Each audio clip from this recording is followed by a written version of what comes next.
I sent you a text when I was reading the last volume deal. This is shoujo. Capital S. Yeah.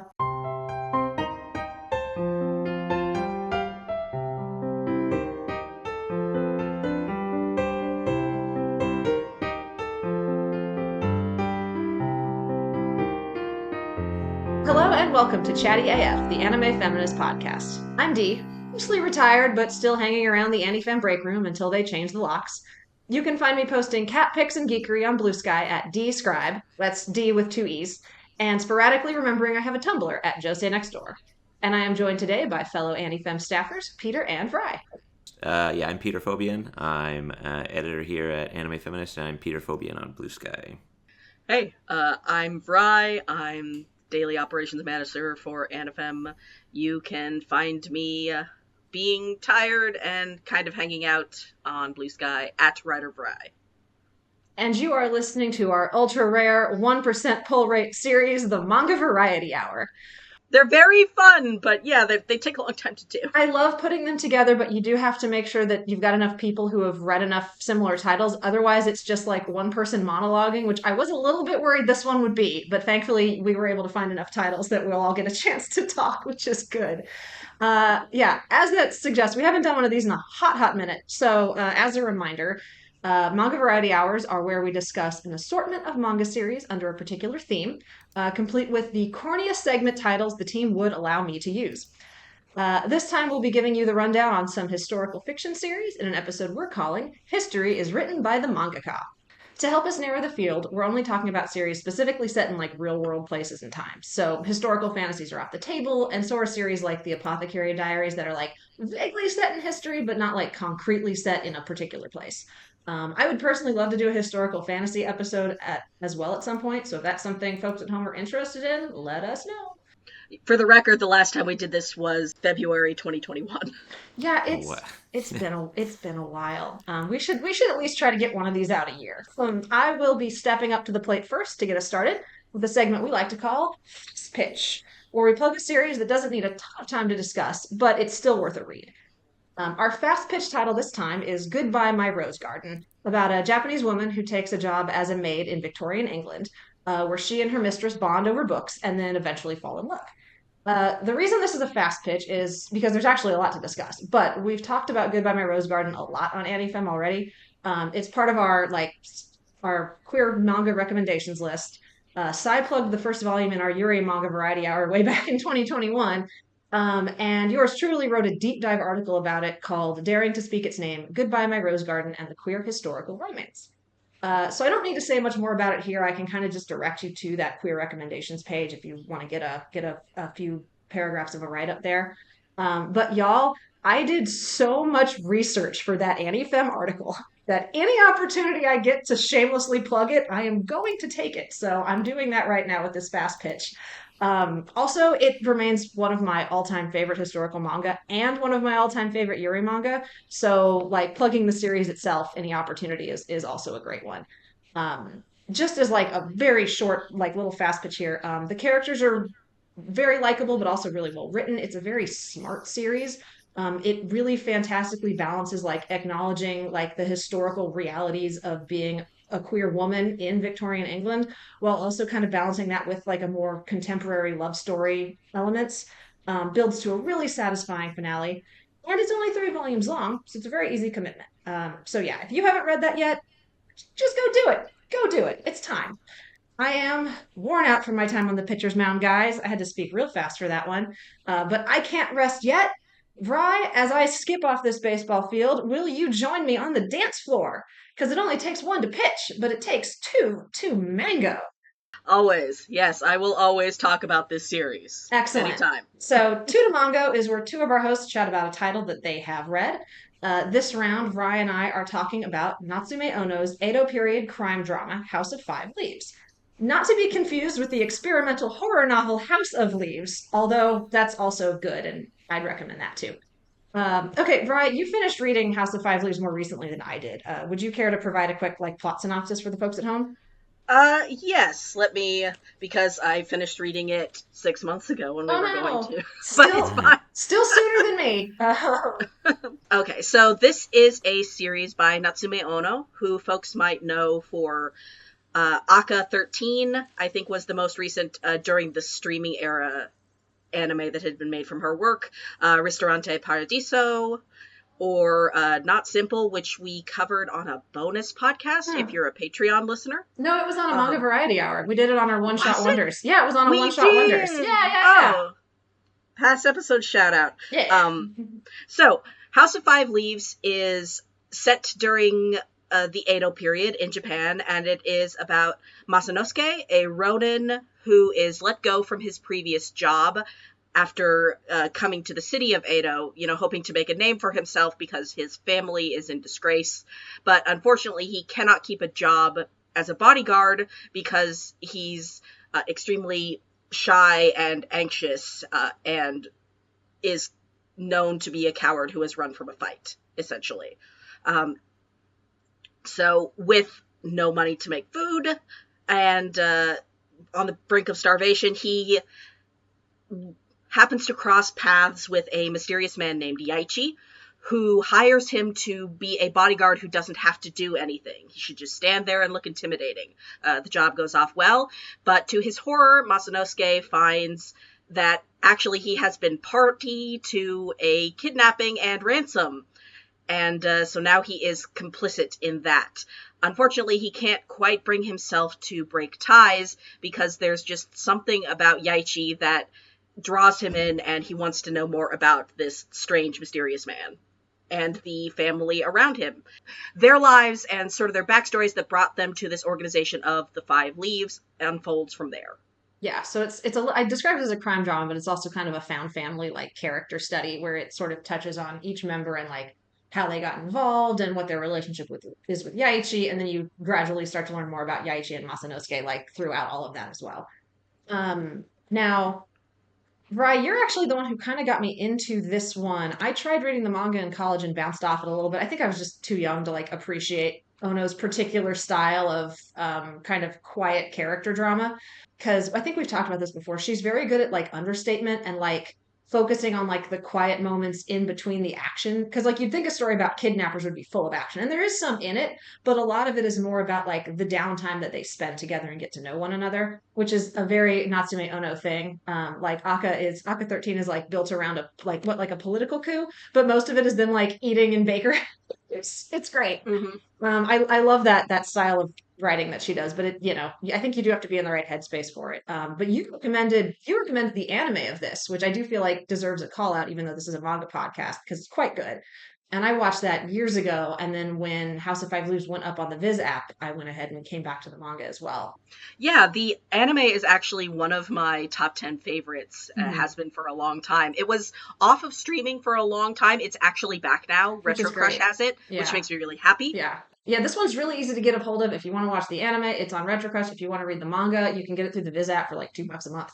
And it is worth I'd say start with the anime because I think seeing it animated and with the voice acting makes it a little bit more approachable. I also think just sort of what you alluded to with Ono, I think whether or not you click with any of her given works depends on whether you're into the premise, because I bounced right off of Aka 13. I could not keep up with it. But I really adore this one, like deep down in my heart. Yeah. And she's got that thing going where, because she writes with her characters sort of at arm's length, she's affectionate towards them but distant, and it means that she can tackle some really dark subject matter without it being too overwhelming. Yeah, it's an impressive tightrope she walks where like it doesn't come across as cold, but it also doesn't come across as like melodrama. Yeah, she's an interesting writer. She'd be worth a creator spotlight for sure. And this one does quite a bit of that. The nice thing about the manga is the anime is quite faithful to the source material, but it basically just like ends a little bit early and cuts an entire character. Yes, yeah. So it ends before the manga does. So like there's basically a final arc that you don't get in the anime that you get in the manga. That I think ties things together really, really nicely. I was worried this one was gonna end in tragedy, and I liked the way it kind of came together in the end, with the Five Leaves like sort of solidifying themselves as a family. Um, It also has, I'm kind of shocked you haven't brought this up yet, Vrai. Masa and Yaichi have an intimate relationship, I guess is a word, emotionally. Like it's a very fascinating relationship that I think definitely gives off some queer vibes, even though I wouldn't describe it as being like canonical necessarily. Does that track? Yeah, it's sort of one of those, like, they don't kiss on screen, but like nobody does, even Hmm. people who are, who explicitly state that they're in heterosexual like relationships. Yeah. Although actually, Masanosuke and Yaichi never, have a romantic declaration, but Matsukichi before the end does in fact say that the reason he stays in the Five Leaves is because he's in love with Yaichi. That's right, yeah. And Masa has there are some pretty big like bold declarations of like loyalty and following you to the end type stuff. So you can certainly read that as you like. But I think like I like that Ono kind of a lot of the relationships in House of Five Leaves kind of live in these in between places where they don't really have definite names to them. Does that track? Hmm. Yeah, Um, it's that same kind of ambiguous intimacy that Mochizuki does. I yeah. think if you're drawn to that, you will probably like the way that Ono writes relationships. Yeah, I think that's and I do. So I do. Yeah. I will say one thing that's interesting reading this after watching the anime. I think that the ending of the manga is really interesting, because so it's not a case of where the anime stops, and then the manga has more whole craft story. Both the anime and the manga end with the unraveling of Yaichi's backstory and Hmm. basically the consequences coming back to haunt him. But there are additional complicating factors of this Hmm. other character in the Right. manga. Yeah, yeah, yeah. But I was surprised how, even though I think it's really well done and really fitting how the manga ends, Hmm. I was surprised how much I missed the sort of naked emotional intimacy of the scene in the graveyard that we get in the anime. Yeah, Like, yeah, I needed them to hug. yeah. And they do not hug in the manga. There No. is no tearful hugging. No, they do have that scene, but it's not quite. It doesn't have as much of a like capstone quality to it because there's still more story to go in the manga, whereas that's kind of where the Yeah. anime wraps up. So would you? So yeah, it sounds like you were a little bit higher. And this is a manga variety art. It sounds like you're a little higher on the anime than you are the manga. No, I like how much additional depth to the characters the manga offers. It's Hmm. just that Ono gonna Ono. And Hmm. so I do like that I get sort of the more blunt emotional catharsis of the anime to Hmm. go back to.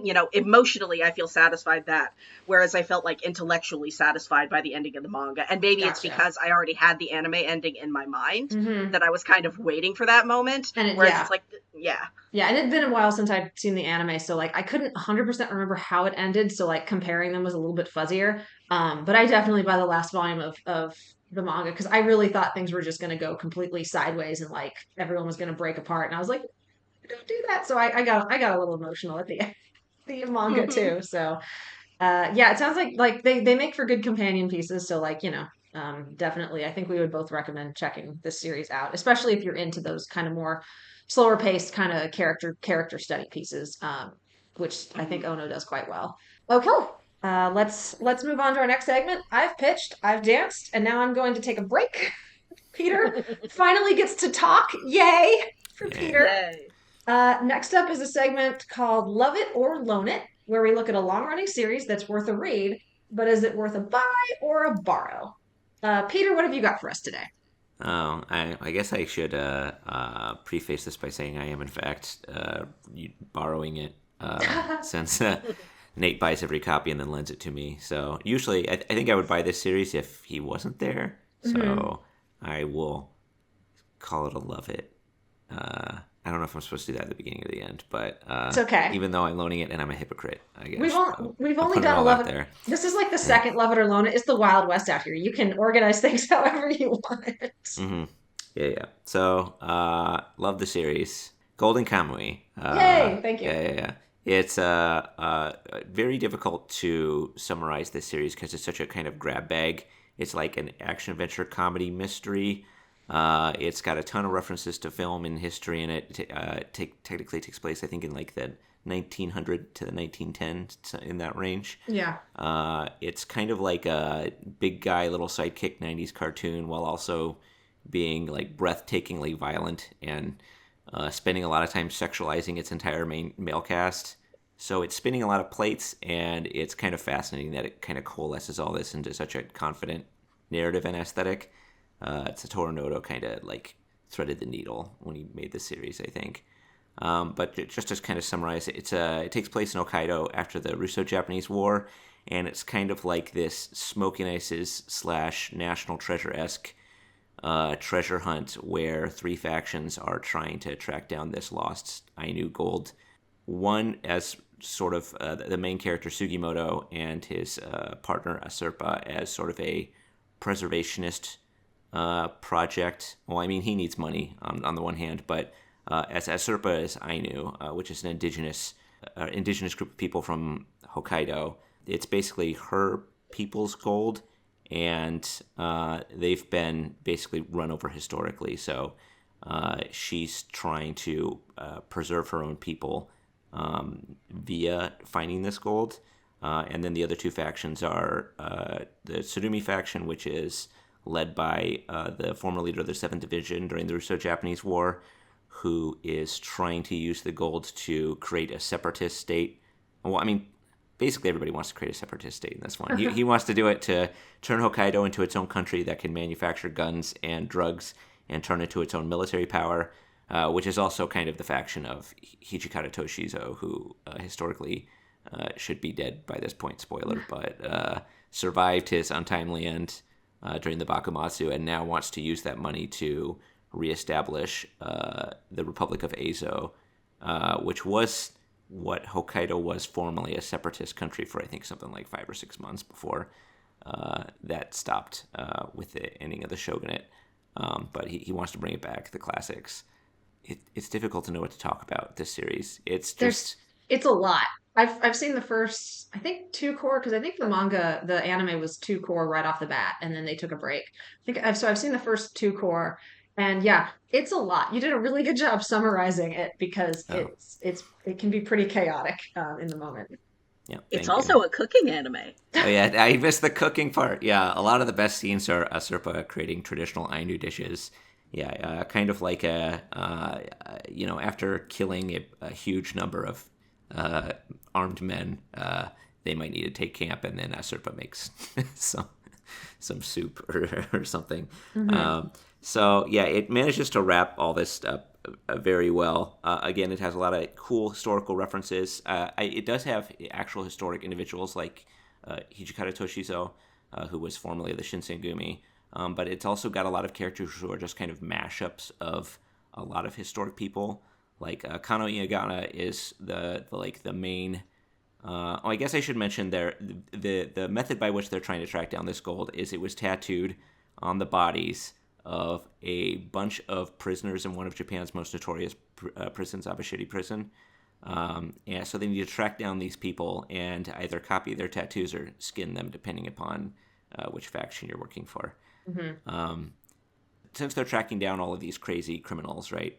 So they have a story arc that kind of takes place inside of a murder mystery house, which is the criminal is named Kano Inagara, and they're kind of a mashup of Ed Gein, since they eat people to like steal their spirit or whatever physical attribute it is that they're trying to take from them.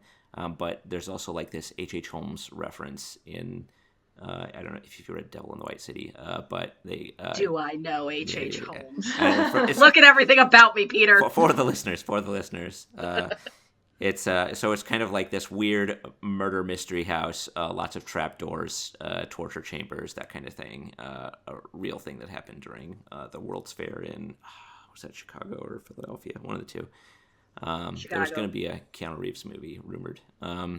And then there's a Russian sniper named Vasily, who is, of course, a reference to Vasily Zaitsev, but also Simohaya, like the White Death, who is kind of a reference built in there because I think he gets his jaw shot off with a similar injury to Simohaya. I hope I'm pronouncing that. I'm definitely not, though. Then they've got like a Bonnie and Clyde type. So there's just, in reading it, you encounter a bunch of these wild characters who seem very familiar, and you can usually tie back to some sort of notable historical criminal or outrageous figure that has been kind of reskinned for this series. It's harder to talk about the film references since a lot of them are just visual, but there are a lot there as well. But clearly the author did a lot of research. Yes, yes, yes. Well, and I knew that was true for a lot of the stuff with the Ainu, because when the series first came out, I know there was a lot, when the anime first came out, there was a lot of concern about how would it handle an indigenous group of people. And obviously the three of us can't make any kind of judgment calls on that. But I do know some articles, some translated pieces have come out basically saying that he did a lot of research, and like, I mean, no one is a monolith, but the I know there's been some where like there have been some actual Ainu peoples who are like, yeah, no, this seems to be like pretty well done. So Yeah, there's at least one Ainu cultural museum that actually includes a tiny little like Golden Kamuy is included and gets its own little mention at the museum. It's done, obviously I can't comment on whether or not it's perfect, but it's definitely acknowledged as having done a lot to bring at least general awareness of the Ainu people, both here or around the world and in Japan, where, there's been a lot of burial of the genociding of the people at large. There's still, you read articles today, there's still a lot of battles just to sort of have access to ancestral grounds, and a lot of other depressingly familiar things. Yeah. So the series does handle that pretty well. Peter, do you remember this? There is, I believe, just to kind of like give folks who might be interested in this like a little bit of a heads up. There is, if I remember correctly, a very problematically written trans woman. I mean, most of the characters are like murderers, so they're at a certain point you kind of have to be like, well, yeah, they're going to be a murderer too. But I remember it being a point where I was like, probably folks should be aware of this. So, Yeah, that was Kano Yanaga. Yeah. Yeah. She's one of the she and I still need to read Golden Kamuy in full, but my memory of the discussion around her was it's a very Grell Sutcliffe, like, she's fun, but oh yikes. That's a lot of Golden Kamuy. It is, as you said, it's incredibly confident, and there are many moments where you're like, I'm having a good time, but also yikes. Yes, there is. I mean, you kind of have to just accept that there's a lot of yikes in this series. I want to say that all of them, usually they're very brief because I don't want to say monster of the week, but like criminal of the story arc show up, and they are. I mean, again, a lot of them are normal. Like the member of Astropa faction, he's just sort of an escape artist whose name escapes me right now. But then there's a guy whose whole entire thing is he fucks bears. Yeah. It is ultra violent, but it's hard to stress how there's breathtaking violence, but also I would mostly describe the series as goofy. It is surprisingly silly in between, Yes. like, yeah, the brutality of it. Like it's wild how Noda threads all these different styles together in a way that mostly works. Yeah. Yeah. It's So kind of like a Dorohedoro where, like, whenever there's a fight, people like are literally being cut in half and their bodies are being desecrated and stuff. But then, you talk to all the fans and they just say like, "Oh, the main characters are such a cute couple. I love them. yeah, They're so goofy." She rides yeah, a skateboard. yeah. Golden So Conway, another found family story. Yeah. yes. Hmm. Yeah, so it kind of sounds to me like this is definitely one of those where like, and it's popular enough, probably your library will have it, but like you could borrow a couple of volumes to see how you feel about it, and then you can like, if you're into it, you are into it. So you could definitely commit. So thank you for that, Peter. I also appreciated the hydration break. I've had some water, and I'm ready to roll us into a brand new segment called Antique Roadshow, where we talk about a classic manga series from at least 25 years ago. So yeah, that would mean a 90s series would be considered a classic. All three of us are going to blow away to dust on the wind.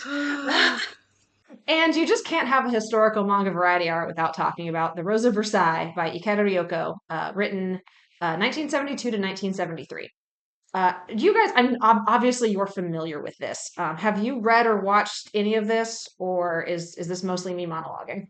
I still haven't, because I've stored the 5 years ago, I stored the anime away as we'll need this for a watch along someday, and we still haven't gotten there, so. Someday. I've got the Blu-rays and I've read through the first omnibus, but I Okay. haven't made much past that. Okay. Yeah, I was so excited when Udon brought out the nice hardcover omnibus. It's finally available in English, folks. Yay, in case you didn't know. A very nice hardcover set with a lot of like color pages and things. It's 5 volumes in the omnibus set. And so, as kind of a rundown, it's kind of two narratives. Starts on the eve of the French Revolution and goes. I think it covers like about 15 years, and goes until the French Revolution itself. Like the Bastille is like a big point, kind of at the end of the story. And I'm going to try not to give away spoilers, but like it's the French Revolution, so I mean, I think most people know it doesn't turn out great for almost everyone. But it sort of follows two narratives. You get real life figure Marie Antoinette coming to Versailles and becoming effectively the crown princess and then the queen. And then it also follows Oscar, a girl whose dad decides to raise her as a boy because he has seven, like I think 7 children, and they're all girls, and he's like, I need a son. So he decides that Oscar, the youngest of his children, he'll raise as a boy. And Oscar is perfectly happy with this. I mean, sometimes there are like Oscar's a really fascinating character who has been like incredibly influential to the shoujo genre, like Rosa Versailles as a whole has been, and Oscar as this kind of like princely female assigned. I always hesitate to call Oscar trans because it's not like Oscar like denies being a woman but sort of denies the trappings of like femininity. Like Oscar is cool with being a soldier and wants that and enjoys takes that life seriously and doesn't necessarily regret it. There are moments where they kind of wish they could be more where they could allow themselves to be more feminine in certain situations. So their conflict between like kind of what society expects of them versus who they want to be is one of the like to me more compelling threads in the story.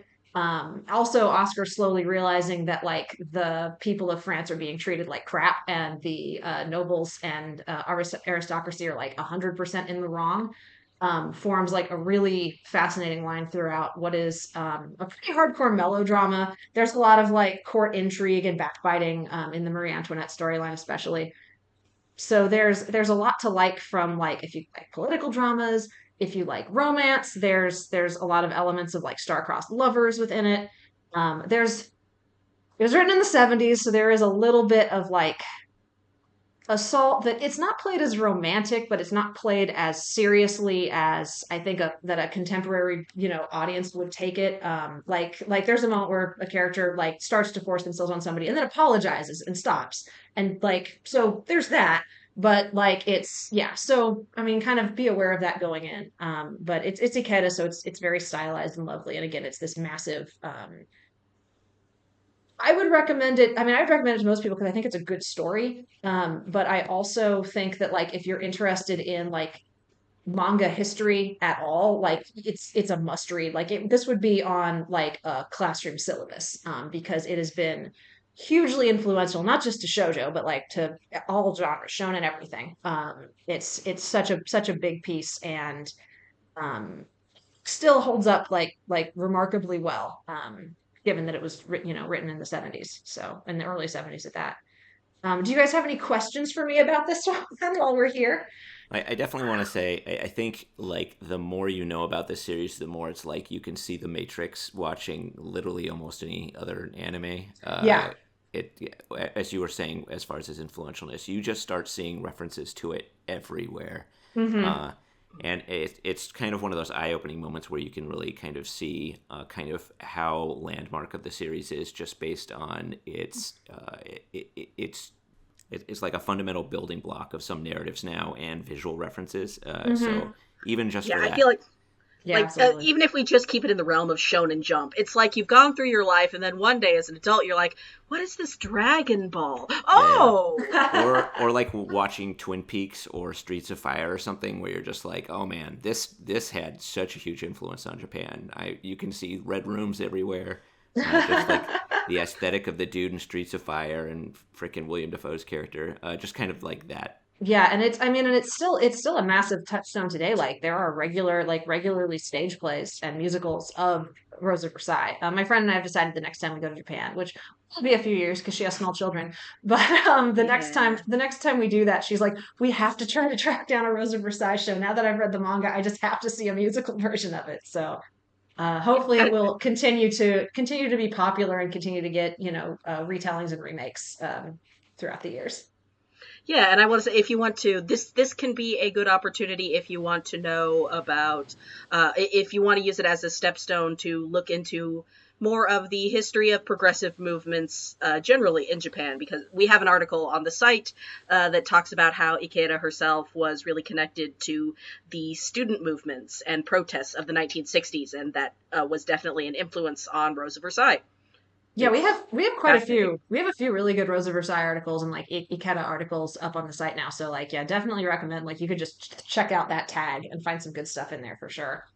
Um, yeah, and like I said, most people are probably familiar with it. So that was just my little personal reading of it. There's lots of good content out there that's much more in depth. And so I would recommend checking that out for sure. Yeah, if you love reading about something that you can read, yeah, Rosa Versailles has a ton of academic work around it too. Yeah, Yeah. absolutely. Yeah, it's such a massive touchstone. So yeah, couldn't Mhm. do this episode without talking about it. And now that we've looked at a classic French Revolution series, we're going to take a hard right into a modern French Revolution series. Mhm. Um, all right, it's time for our Team Huddle segment because we've all read at least some of this one. We're going to be discussing the first omnibus volume of Shinichi Sakamoto's Innocent. I'm sure people are sick of hearing me talk by this point, so would one of you care to summarize this one? Uh, Peter, you were so hardcore that you bought this series in Japanese like 5 years ago, so if you want to go ahead, go for it. Oh, but we can only talk about the first volume, huh? Have Yes. you See. have you read the whole thing? Because the first two omnibus are out in English as of recording this. The third one will be out like in the next couple, 2, 3 months, I think, pretty quick here. So we'll have the whole thing in English pretty soon, but we don't yet. So yeah, if you could just a synopsis of kind of the early material. We don't want to dig too much into spoilers because like even folks, Brian and I haven't read the second omnibus, and even folks who have like won't know how it ends. Okay, so I think it's easiest to sort of describe this as like the anti-Rosa Versailles. Marie herself is pretty much kind of an anti-Oscar, but she's a character that I think by this point, just on the first omnibus, you've kind of met her, but she hasn't developed too much. She's one of the two leads, with the other one being Charles Henry Sanson, who was the Monsieur de Paris. He is a real life person. He was basically the royal executioner. The Sanson family were like a noble family that basically was their job to do executions. He himself, I think, killed something like 3,000 people, and was instrumental in the introduction of the guillotine for use of execution. And eventually, he himself was the executioner for Louis XVI after the French Revolution. So this story follows him and his sister's lives, as well as like the broader Sanson family, Mhm. who are largely fictionalized. I want to say they have a lot of brothers and sisters, so I don't know if are too real. Not that I'm extremely familiar with their family tree, but it's kind of it takes place before, during, and after the French Revolution as like an entire narrative. In the early volumes, it's sort of mostly following Charles stepping up into his role as leader of the Sanson family, as he as an individual does not want to become an executioner at all. He doesn't like the Yeah, thought of killing people. It repulses him. And via his sort of introduction into the nobility, I feel like the tack that Rosa Versailles took, where Oscar slowly realizes that it is the fault of the nobility that people are suffering, hmm he engages with in a different way, as most of his interactions with nobles are they I mean he is a noble himself, but most other nobles are repulsed by his family, since their job is basically killing people and handling dead bodies. hmm So he is a sort of unwelcome individual within the higher society of France, which kind of colors all of his interactions with nobles and leads him to be more compassionate toward the peasantry. Mm-hmm. For example, the series fictionalizes a bunch of executions of real people, such as Robert Francois Damiens, who attempted to assassinate Louis XV. Mm-hmm. Before his execution in the series, it wrote this story where Henry meets Damiens in advance. He's been impoverished. His town's been ruined. I believe his son is malnourished and sick, but he Yeah. can't get to see him a doctor. Charles takes him in and is able to perform a life-saving surgery on the boy. I think he has to amputate both his legs, or one or both his One legs. of his One of legs. his Yeah, legs. yeah. Yeah, yeah, And he basically sees how both Damien's and his child has suffered at the hands of nobility and the inequity of resources and stuff like that. And yeah. eventually, Damien he decides he needs to kill Louis XV. He goes off, kills him, and then of course Charles Henry is assigned to be the one to kill him, Yeah. to execute him. And via I can't remember specifically if it's machinations against Charles specifically, but it's decreed that he's to be drawn and quartered, but they are provided with lame horses. And in the real execution, they had to the horses couldn't quarter him, so they had to cut his tendons to separate him. Oof. Yes. So It's yeah. in the series, this is I believe portrayed as a machinations against Charles to ruin his family's reputation, since none of the nobles like the Sansons. I think there are a lot of once Innocent is fully out in English. I think there are some really interesting comparison pieces you could do between it and Rose of Versailles. Yes. I think Rose of Versailles 100% is the nobility is in the wrong, but it's also a lot more sympathetic to Marie and some of the people who are just sort of caught up in well, they were raised like this their whole life and they're so sheltered they really have no idea what's going on. And it's a little more sympathetic while also saying the ignorance was that is their fault. Whereas I feel like Innocent really is absolutely pitiless towards the nobles, like the way it's drawn, the scenes that the things that Charles sees happening around him, it's all very much about kind of the decadence and casual cruelty of the upper class. Boy, howdy, do you want to see some terrible things happen to a pretty boy? Man, it's a lot. I would say content warnings for everything on this one. I asked my library to get it for me and they did Mm. because they rock. And about halfway through the first one, I was like, I feel a little bad for asking my library. Yeah. There's a lot. They tagged it as an adult book, so it's fine. It's in the adult graphic novel section. But yeah, I mean, there's some pretty grisly violence. Yeah, There is. yeah. Do you want me to just give sort of an extremely illustrative example? I feel like it's the centerpiece example of the first omnibus. I think I know Go what for you're it. gonna say, but go for it. Yeah. Charles, in the midst of rejecting his fate, meets and sort of falls for another young man that he meets by chance, and then it just so happens that this other young man is caught and made the stoolie for the crimes of another noble, and Charles is led to the prison to see this stranger he's supposed to be executed, and there's the young man who was his first love, who has been brutalized sexually and physically, and now blames him for his fate. And then when he gets to the execution block, Charles starts dissociating and seeing everybody as these very effectively horrifically looking inanimate dolls, and he botches the execution horribly Yeah. because he's so traumatized. Yeah, it is. Mm. Seriously, content warnings for everything. Go into this one with caution, folks. It's not. It never feels to me. It doesn't feel exploitative. It feels like it's all serving a narrative purpose, but it is very intense and pulls no punches. So Yeah, I think you can argue it's definitely maybe I think you can argue that it's a little bit. Gratuitous. yeah, Yeah, that's it's fair. it's so very.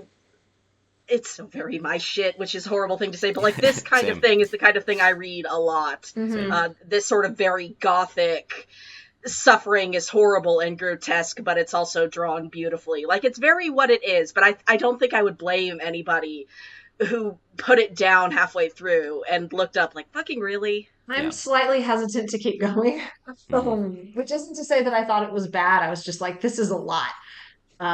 So yeah, definitely proceed with caution with that one. But Rye, you gave me such a good segue that I do think we should move on to the next one because we're not Uh-huh. done with our historical melodramas just yet. In our next segment, Rye is going to take us through a messy series they still find a lot of value in. It's time for Bless This Mess. What you got for us? Yay! Your favorite Yes, segment. Let's go. it's for me.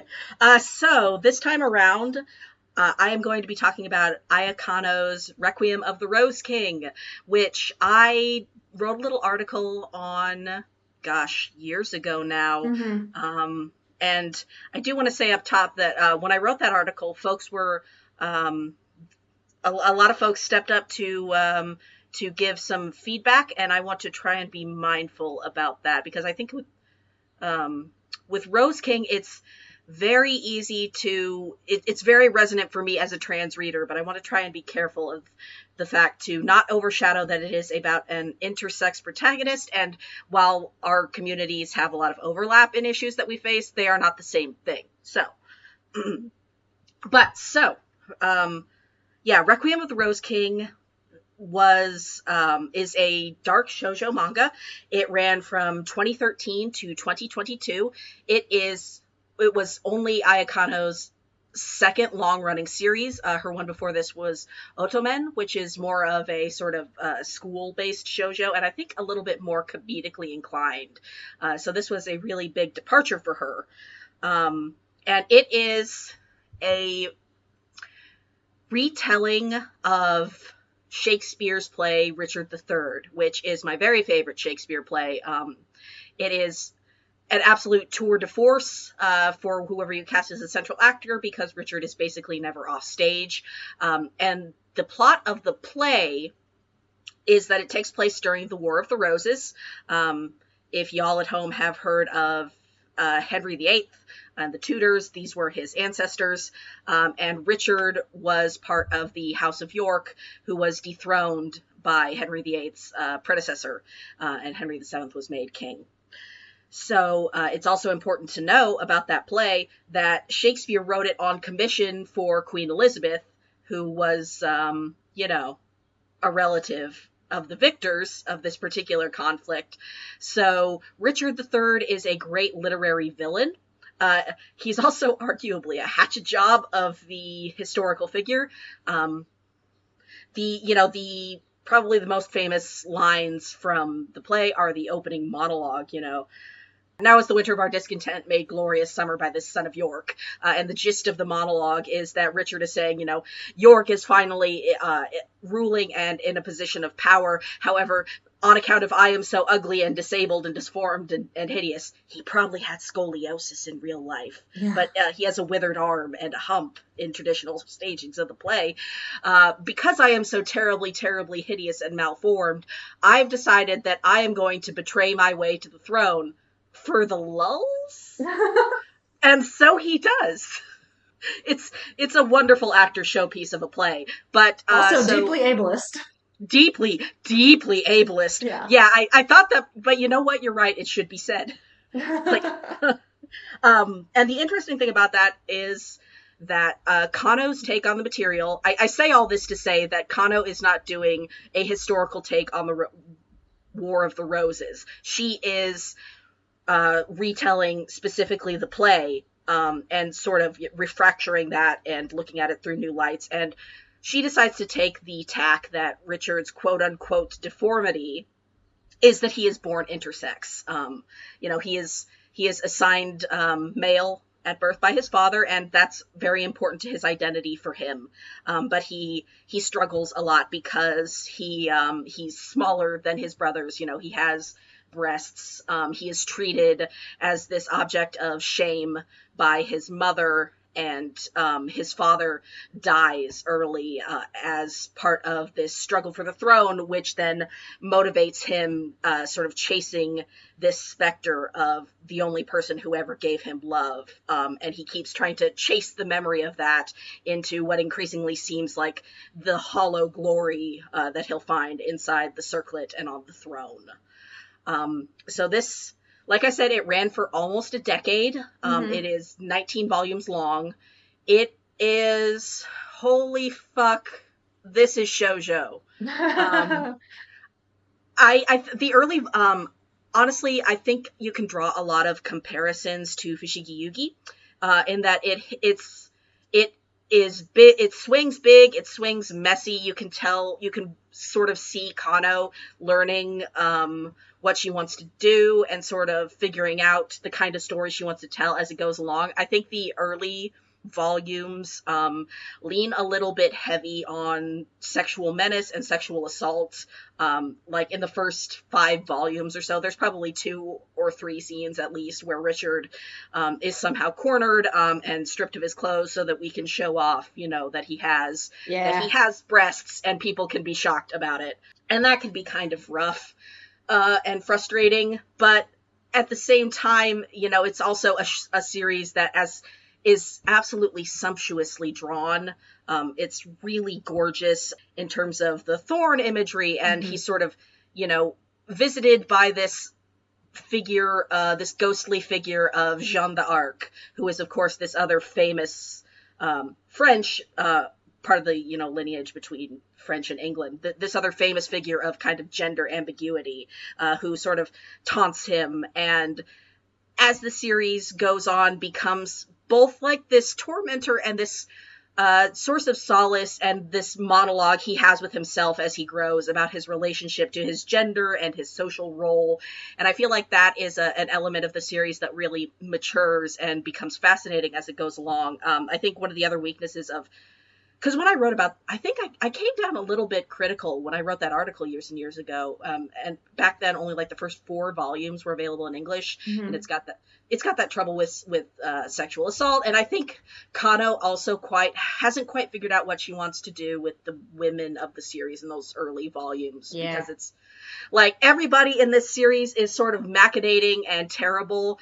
But in the early going, it's sort of, Richard has his 1 or 2 men who are on his side amidst all these terrible people.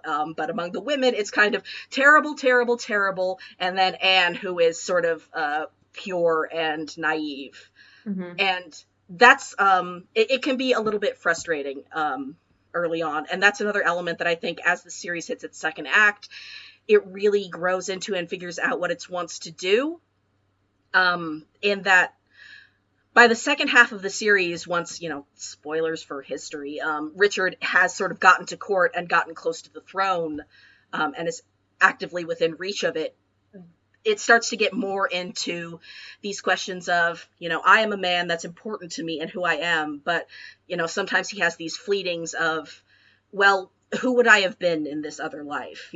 If this other part of me wasn't anathema and terrifying to me, would it be a part of my life? And I think there are some really tender moments that he has with Anne that are very sort of, because Anne is much more attracted to him in feminine presentation than masculine presentation. And I kind of wish the manga had explored that a little bit more, because there's so much going on politically in the latter half. We only get some glimpses of it. Early on, the sort of back and forth is that Richard sees himself as a man, like hardline. He has no questions about this. He is a man. And then the men in his life try to force him into this box of woman because they wish to possess him sexually. And that's sort of, it can get a little bit repetitive, but then, as Richard gets older, as the story gets more mature, I think it comes into a more interesting dialogue of him feeling safe to have this conversation with himself and what his relationship to his body and his gender is, if he feels like he has people who love him and it's not perfect. And that feeling of safety is very fragile. Richard is honestly one of my favorite protagonists in years. He's really wonderful. I'm coming at this from the anime, which is truncated and on a shoestring budget. But no, I feel like the development of Richard as a I mean, like a Shakespearean tragic figure. Although I don't know, minor spoilers. It doesn't end the way you think it's going to end. I'll just say that. Mm-hmm. Mm-hmm. Which I was delighted by. I liked the swerve towards the end. But yeah, no, I think the writing for Richard and the different conflicts that he experiences throughout especially, I mean, kind of what you were talking about, but on a different level, this kind of balancing or fighting between like who he is like as a member of his family and as a royal versus like just as a person outside of Hmm. that setting, and like trying to like figure out who he is outside of the roles and responsibilities that have kind of been thrust upon him from birth. I think that ties into the conversation around like around gender, in a way that's really fascinating, and builds him as a really interesting character, as he kind of like feels like he has to be a villain, but you know the guilt and the responsibilities and the desires and everything. Yeah, it starts kind of as like an over the top melodrama and then sort of morphs into a character drama in a way that ends up being pretty satisfying by the end, even as an anime viewer. So I'm sure the manga's Yeah, even better. yeah. The once the manga introduces Henry Tudor, basically, it really gets into the meat of how are we going to construct the narrative of Richard III, which feels like Kano taking back and be like, let's look at how at this play and how it exists. And Hmm. that's once she starts doing that, that's really when the female characters, I feel like, get to shine, and sort of function more in terms of like they too are trapped within this narrativization of, Hmm. who women are within the court. And it's kind of slow going getting there, but I there were some really fantastic closes for a lot of the women, by the last few volumes of the series, that made me forgive at least some of kind of the frustrating first two or three volumes. Yeah, it did better to its characters by the end than I think the beginning would lead you to believe it would. So yeah, Hmm. definitely messy, but I agree with you. I was not mad that I finished it at all. So It's still like a little melodrama throughout. Like I feel like Richard's relationship with Buckingham was better when they were pining for each other than when they were actually together, that kind of thing. hmm. Um but and there's moments where like, okay, the princes who are like a figurehead of how depraved Richard in the play is, are obviously two terribly evil little gremlins in the manga, and like, okay, Kano, you swung a little too hard the other way. but but overall, I think it is sort of a messy sophomore work of an incredibly gifted artist, that really gets to some places in regards to like gender and social roles and just sort of systems of power that you can really only see in really, really fucking good emotionally told shoujo. Like, I Yeah, think I sent you a text when I was reading the last volume, dealer. This is shoujo. capital S. Yeah. Yeah, when I finished it, I just really wanted to come back and make the last, if these were the last words I had about it, I wanted people to know that, my God, for it's a 10-year epic, and I had to wait forever to get here, but it really was well worth the roller coaster. I'm glad you were happy with the ending. I was too. Well, gang, I've been sitting for too long and the dance floor is calling me again. Peter, care to join me for another round of two manga? Awesome. This time we're traveling someplace quite different. Central Asia in the late 1800s, in Kaoru Mori's gorgeous ongoing series, A Bride's Story. This is one of my kind of like Goodbye My Rose Garden. Hey guys, I really like historical fiction. I don't know if you knew this about me.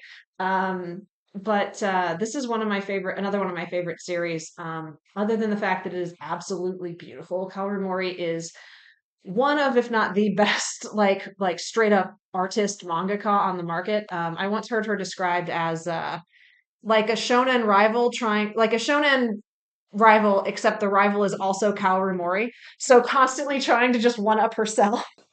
But it can be a difficult one to pitch because it starts with a marriage between, I don't remember their exact ages, but I think Karluk is like 12 and Amir is like 20. And it's a political marriage because it's the late 1800s and that was how most marriages were done, was it was a political tool, not a love match. And she's like the daughter of like a chieftain of one of the other like local tribes. And I think he has a relationship with their chieftain as well. So again, it's a political match to like unite their clans basically. Um, and it is remarkable how well it's done because that is such a fraught premise. But like their relationship is not like there's nothing sexual about it. Nobody expects there to be anything sexual about it. I think from a modern perspective, it is like if something like that were to happen nowadays, we'd be like, that's grooming, 100%, that's grooming. And I don't want to like hand wave that away. But I think that one of the things I really like about historical fiction is how you can explore the way people lived and found happy, and even sometimes found happiness in systems that are very different from our own, and and could be rife with abuse. And so much of a bride story is about exploring people like navigating these patriarchal systems during a time when marriage was primarily a political tool, and like finding ways to have actually healthy relationships, or find happiness, even if it's not, with somebody they necessarily like knew before they were married to them. And it starts with Karlik and Amir, and then it follows this anthropologist Henry Smith as he like travels back across Central Asia. So you meet these other these other young women who are either like in the process of getting married, or have been married for, or like are fairly new brides. And I think the way it tells, they're all very different stories, and they're all kind of still set up in those like patriarchal systems, and just showing how different cultures and different people kind of navigated those social expectations at the time. Yeah, one arc I really enjoyed was one that takes place. It's about like a young bride, and she likes like she loves her husband, but they're very like wealthy, and so she's kind of sequestered in their house all the time. And so going to like the women's baths is the one chance she gets to really like meet and socialize and like find community. And they don't say this in as many words because they wouldn't have had the language for it. But she forms a special friendship with a woman there.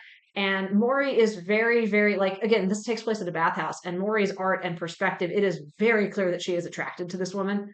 And because of the mores of the time, and the fact that men were allowed to take multiple brides in this particular locale, um, she kind of talks her husband into like, could you also marry this woman?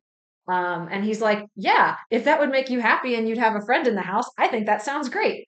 So it's storylines like that where it takes these kind of like well trod um examples of like historical relationships, and kind of puts an interesting spin on them, like, okay, but not everyone was miserable 100% of the time. Like, so what do those relationships look like when you're able to like navigate them with your partners?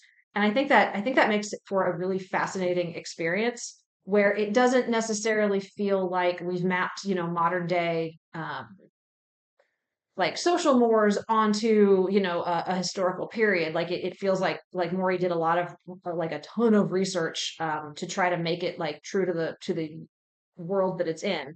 But it's also not taking that Game of Thrones tact of like, and then the women were exploited and miserable all of the time. Because that wasn't necessarily the case. And that's not to say that like, more independence and freedom, and like marriage by the choice of the people involved is like, I think, I mean, again, this is a modern standpoint, but I think we would all agree that that makes for you're less likely to have, terrible abusive situations. So like there's definitely been improvements. But I think that's what makes A Bride Story such an interesting tale, is the way it kind of talks about like soft power and the navigation of the systems that you are in. And Maury's just generally really good at writing Yeah, characters. So like I tend to like most of the people, and like I get invested in their stories. And so yeah, I'm a big fan of this one. Sorry, Brian, what were you gonna say?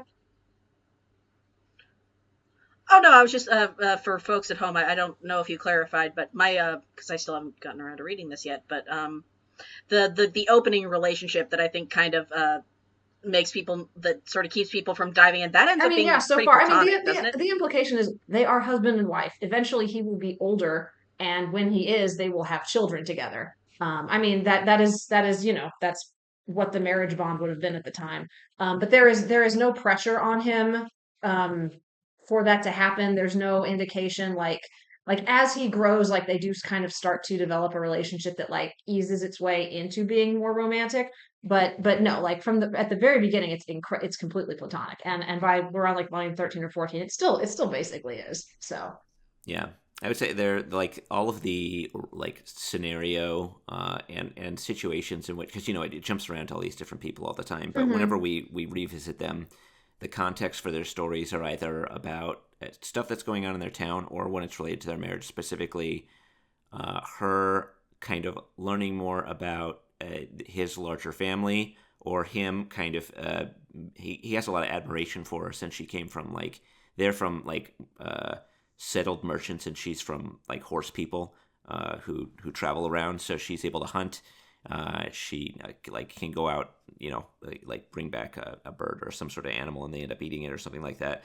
So she's very independent and able, and has a lot of agency. And I feel like he is really kind of he admires her a lot. I can't think of any word. He admires her. That I think that's a good word for it. He also it's nice because it's not like he feels like there's never a moment where he's like, you can't go do this, or like he's jealous of her for being able to do that. Like it's more like, I need to work hard so that I can meet you on your level, basically. Like he doesn't necessarily feel like he's worthy to be her husband yet because he knows how much younger he is than her.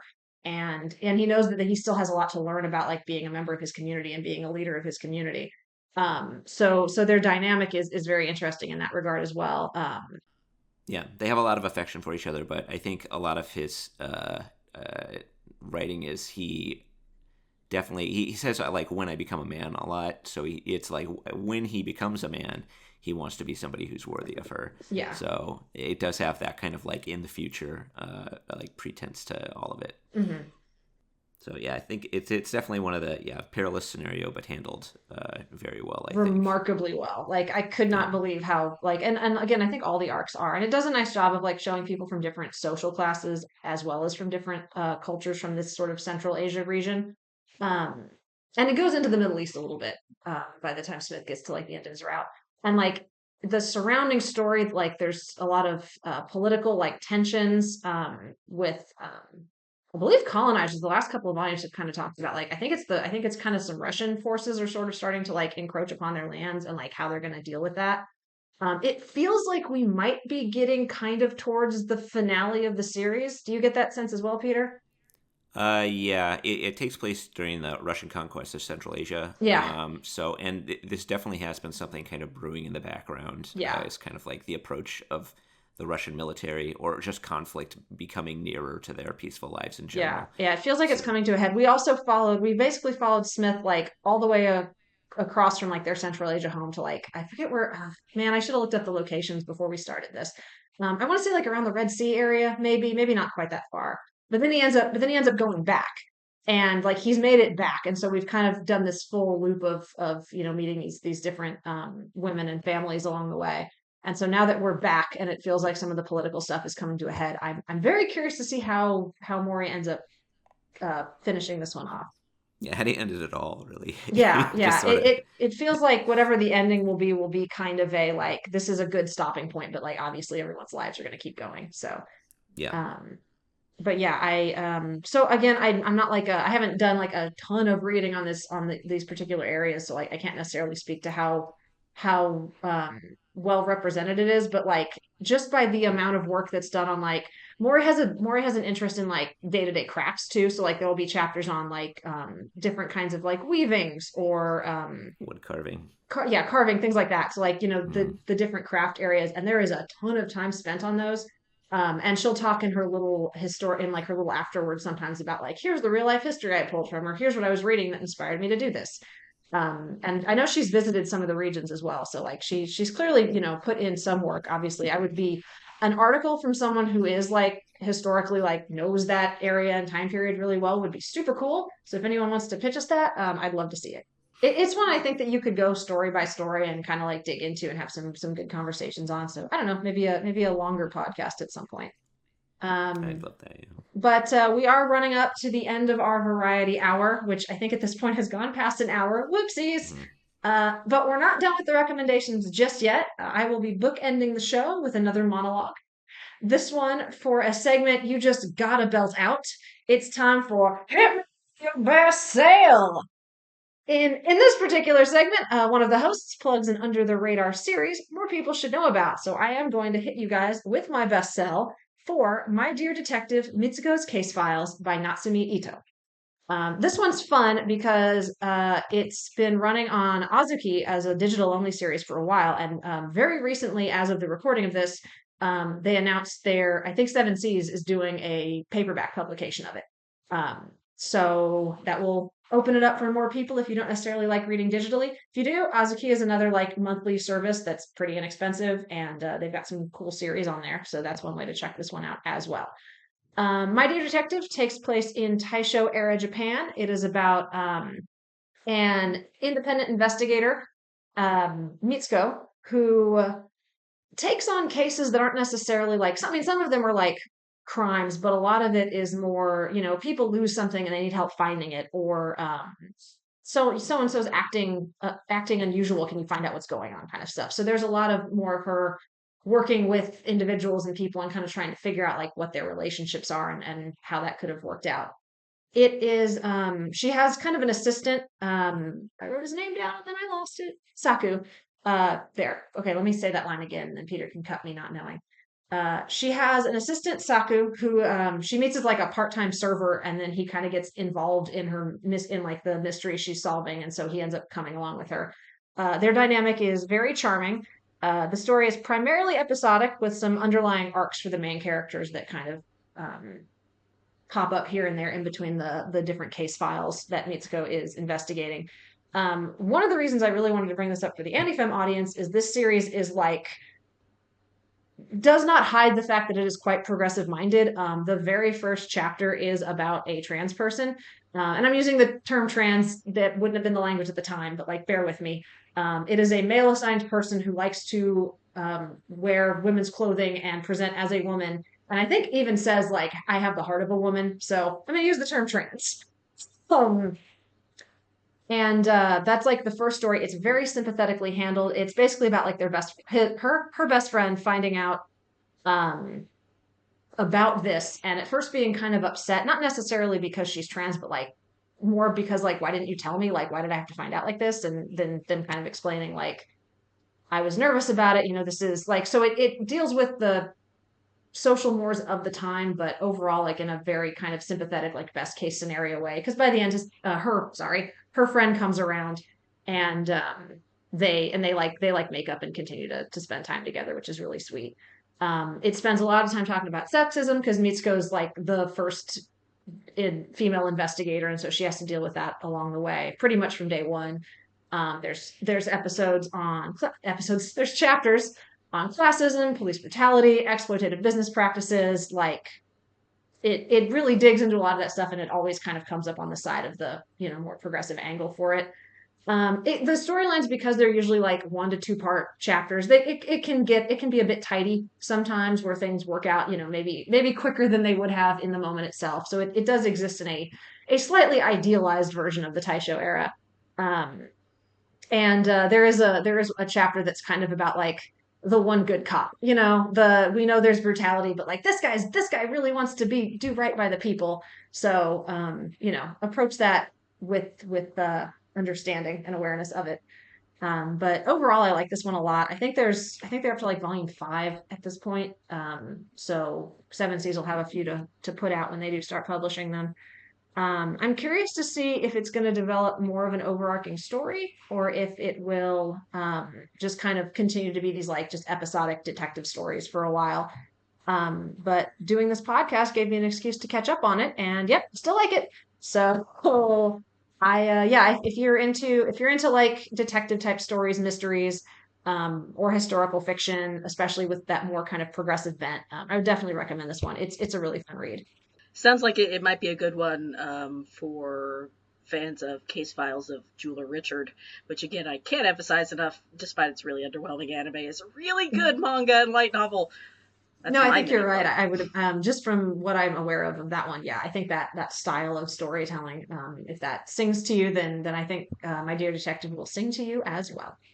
All right, anything else? Or should I move us into the outro? No, I could talk about Rose King for like another at least good 15 to 20 minutes, but we gotta go. I feel that way about a few of the titles on this list as well. So I'm glad that we all feel the same way. Yeah, the fact that our hour started to balloon tells y'all how that we are enthusiastic about the titles that we have discussed here today, and that there's a lot to chew on. So again, if people have articles they want to pitch on these titles, because we did really just scrape the surface here, we'd love to get them. We hope you've enjoyed this episode of Chatty AF. If you like what you heard, leave a nice review, leave a nice comment. If people really like these manga variety hours, we will make more attempts to try to put them together for y'all. And if you really liked what you heard today, why not head over to www.patreon.com/animefeminist and become a patron.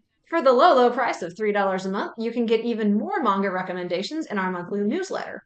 Or if you enjoy our podcasts, consider our $5 tier, which gets you a new bonus podcast and transcript every month, as well as access to our private Discord server where you can geek out with fellow feminist-minded anime fans. We also have a store, animefeminist.com/store, where you can find cute and cool merch for the progressive geek on the go. And if you're interested in more from the team and our contributors, you can check us out at animefeminist.com. For the full list of socials you can follow us on, it's most of them except Twitter, because fuck Twitter. You can just search for our link tree, Anime Feminist, and it'll pop right up. And that's the show. Hit us with your best historical manga recs in the comments, and we will catch you next time.